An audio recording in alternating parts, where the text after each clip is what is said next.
And one of the things I like to believe is that Trump's nightmares keep his wounds fresh, you know? Hi guys, welcome back. Andrew Tate gave a statement about Donald Trump and his presidency. Andrew Tate also is a voter of Trump and like and support to the Trump. So what's Andrew Tate have thoughts about Donald Trump? Let's uncover in his statements. So let's start. Once it worked against them, social media in 2016 on Trump, they just turned the apparatus on itself and said, all right, we'll use it on the American population then and try and delegitimize Trump. Because Trump was a social media president, which they didn't want. They wanted to just keep having these democratic elections between the two teams which are allowed to win, which isn't real democracy. Because you have two teams allowed to. Do you think we're genuinely at a turning point now? Well, it depends. Is it enough? It depends what Trump's going to do. Will he do what's needed, in your opinion? Because there's a lot of resistance. Well, he's got 4 years. And one of the things I like to believe is that Trump's nightmares keep his wounds fresh, you know? That's one of the best Andrew Tate talk about Trump nightmare. things about the assassination attempt. It's not the fact that it helped him win the presidency. It's not the fact that it made him iconic. It's that it reminded him what they did to him in 2016 to 2020 with the Russiagate garbage. So you mean he'll think twice before doing things, or he'll be more driven to do things? I like to believe he'd be more driven to do things. Because Trump, I know, and I'm saying I know, even though I've never spoken to him, but I know because I can see by his demeanor is very similar to me. He doesn't take this crap personally. He considered all those trials in New York a massive inconvenience. But I don't think he was truly like that. He wasn't emotionally upset. He was angry because men get angry. And he saw it as an inconvenience, but he knows the system well enough to know what it is. He also got slandered, a rapist, but once again, nobody with a brain believed it. Same as my scenario. So it's very easy to just go to court and not be emotionally affected at some point and just be like, this is garbage. But the bullet makes it real. Okay, you tried to lawfare me. Okay. Okay, you hit me with a fake rape card charge. Okay, you charged me money. Okay, you dragged me in out of court. Okay, you wasted all my time. Now you tried to kill me. Was there any assassination attempts? Anyone tried to kill you yet? Not yet. But even a failed one? Nothing yet? I don't think so. But they haven't failed with their option number two yet. Yeah. You know, we'll see how that plays out. But with Trump, it looks like they did. But the fact they tried to kill him makes it very real, makes it very visceral.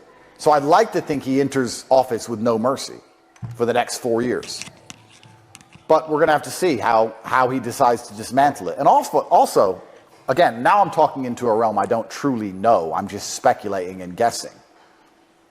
But in anything large and complicated, in any structure which is large and complicated, you're not going to have absolute ideological alignment. You're going to have different levels, right? Even inside of the Conservative Party or the Republican Party, you have different levels of agreement with the party. There's a spectrum. So when we talk about dismantling of the matrix, is he going to throw the entire deep state out, or is he going to have to sit and decide which factions of the deep state he's going to keep to turn against the other parts of the deep state? Which areas are going to stay? Which areas are going to move? I don't think he can completely gut it out. I don't think that reality works that way. Not instantly, but over time, slowly. Well, over time, slowly, yes, perhaps. But in the 4 years he has, I think he's actually going to have to make some very difficult choices about what's going to stay and what isn't.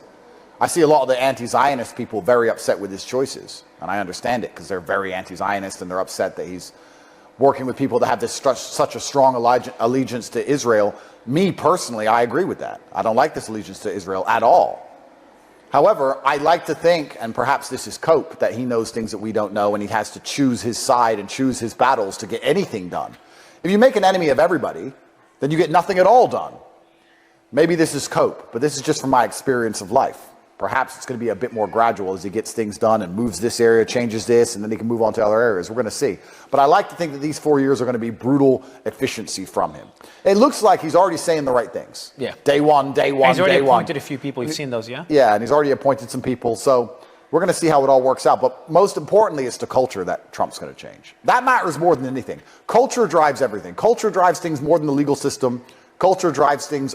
That's why Hollywood is the #1 propaganda tool of the Western Empire. That's why America has managed to stay, even though its cities are crumbling in real time, even though it has homeless everywhere, even though everyone's taking fentanyl, even though it's crime, even though it's dangerous. It's still the dream of most people to go to America because of Hollywood. That's the only reason.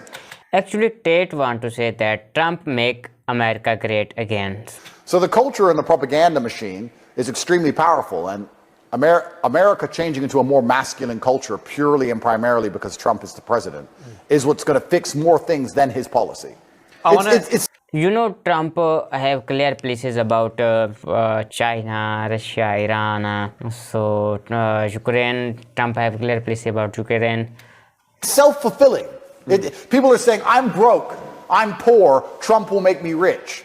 And they'll get richer under Trump, not just because of the laws Trump passes, thank you, but because they feel more motivated to work and they take more risks and they're more enterprising and they're less afraid. So they'll get richer under Trump because he inspired them to do the right things themselves as opposed to the laws he's going to pass. So it's all self-fulfilling. That's why a good general makes his army stronger. It's all self-fulfilling. If Kamala won, we'd all get poorer, not only because of her terrible economic policy, but also just because you'll feel defeated as a man if Kamala wins. Girl boss is in charge now. It's girl boss land. So what am I going to go out there and build railroads for? This is garbage, and you won't want to do it. So culture drives all things. Culture is the driving force, and this new culture of accountability and masculinity inside of America is going to be what saves the country. So guys, this was a statement of Andrew Tate about Donald Trump presidency and about his policies about social media and foreign places, in which he also talked about Trump nightmare. So guys, I hope you like this. If you like this, please subscribe our channel. Goodbye for the next.